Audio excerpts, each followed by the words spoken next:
young man stood at the edge of his father's land, eyes fixed on the horizon, dreaming of the life that awaited him beyond the familiar fields and quiet village.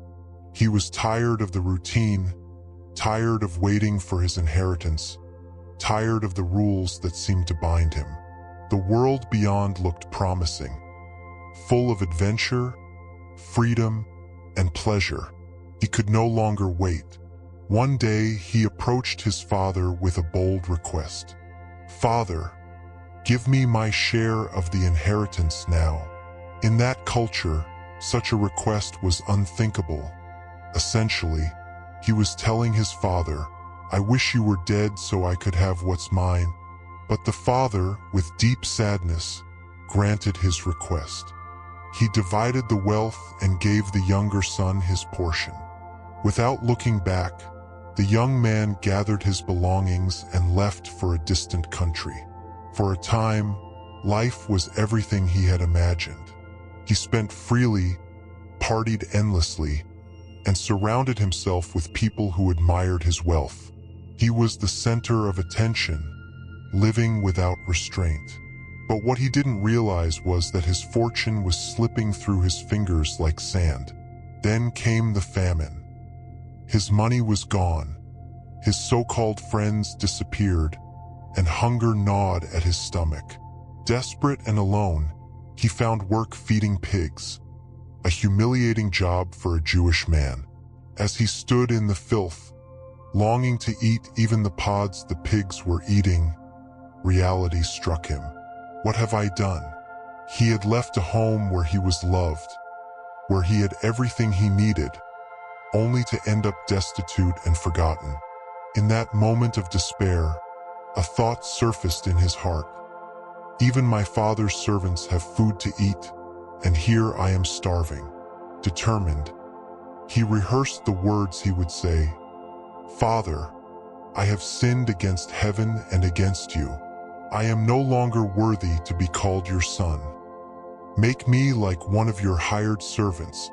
He would return not as a son, but as a servant. Anything was better than the life he had now.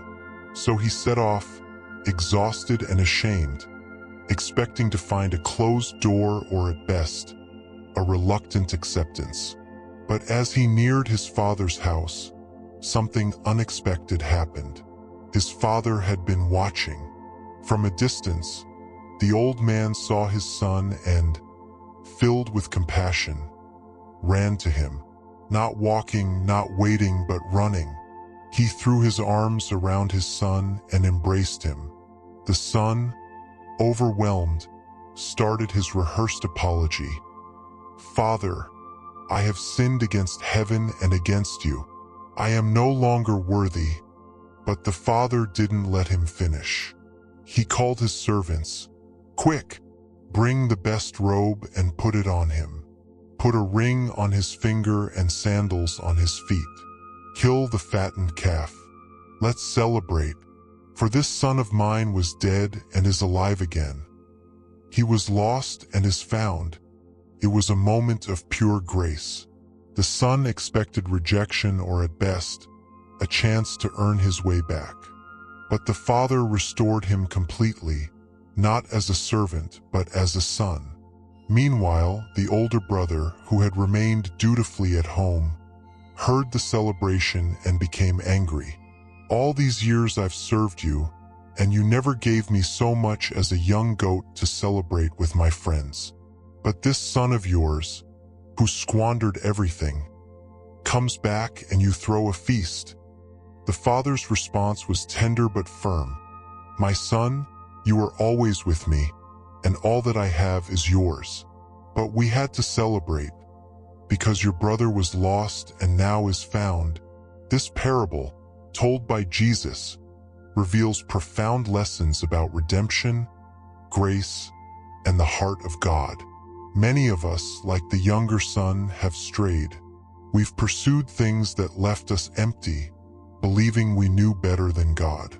But no matter how far we go, no matter how much we squander, God is always watching for our return, ready to run toward us with open arms. The older brother's reaction is a warning against self-righteousness.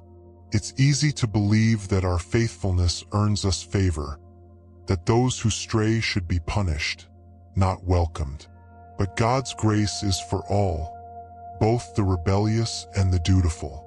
No matter where you are, whether you've run far from God or have been faithfully serving but struggling with bitterness, this story is an invitation. If you've wandered, God is ready to restore you, not as a servant, but as his beloved child. And if you've been standing outside, angry at his grace toward others, he gently reminds you, everything I have is yours. Come and rejoice. The prodigal son story is not just about one man. It is about all of us. It is a call to come home, to embrace the grace of God, and to celebrate the redemption he offers to everyone who turns back to him.